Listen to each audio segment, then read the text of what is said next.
And there's more players coming. This is cool. I'm Renee Brown. I'm Chief of Basketball Operations and Player Relations for the WNBA. So welcome. I'd like to turn it over to Miss Megan Hughes Perry, who's our coordinator for Basketball Operations and Player Relations. Megan? Good afternoon, everyone. Thank you. So I have the pleasure of introducing and hosting 3 of our WNBA coaches this afternoon. So I'm going to take this time to introduce them to you, and I encourage you all to be engaged. This is not just for us to sit back and talk to you. We want you to ask questions. We want you to be involved as well.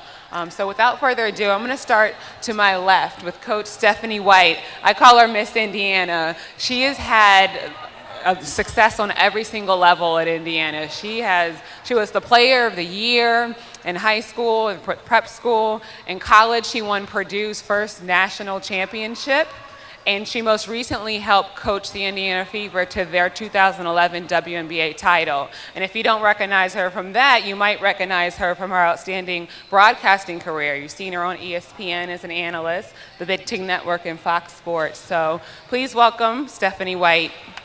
Thank you. And to her left, Coach Shelly Patterson from the Minnesota Lynx. She has over 20 years of coaching experience, collegiately and professionally, and she's helped coach the Minnesota Lynx to 2 WNBA titles. So give it up for Coach Shelly Patterson. And to my far left, in his first season with the Chicago Sky, he's made Orlando his home, and some of you might know him here very well. His name is Tree Rollins. Tree Rollins brings over 20 years of coaching experience with stints from the Orlando Magic, the Washington Wizards, the Indiana Pacers, and he has an 18-year playing career at the NBA. So welcome, Tree Rollins. So we'd like to kick it off with you all getting to know a little bit more about each of the coaches. So I'd ask you, starting with you, Stephanie, to share a bit about your path and how you got into coaching for some of the coaches out here and players that might want to know, how do you get into college coaching, and then for those interested in the professional ranks? Well, I was very fortunate to come along at a time when the WNBA was just beginning. I was in college. I played at Purdue. Played my high school ball in Indiana as well. And the WNBA started, I believe it was my sophomore or junior year. Gosh, maybe my junior. It's hard to think back that far ago, you guys.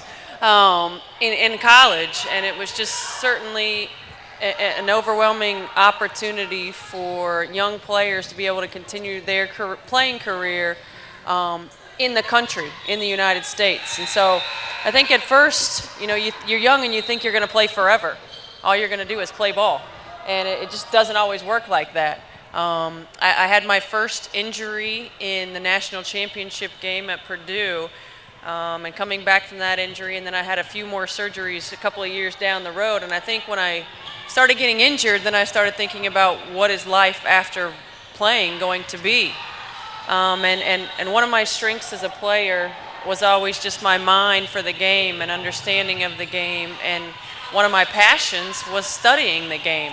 And so it was kind of a natural transition into coaching for me. I started out in college coaching for a number of years, and then was actually pulled to Chicago to be an assistant with the Chicago Sky a number of years ago by somebody that I knew who was becoming the head coach there. And decided that, the WNBA is where I want to be. I want to help this league grow. I want to continue to help young players achieve their dreams and goals and play in the WNBA. And so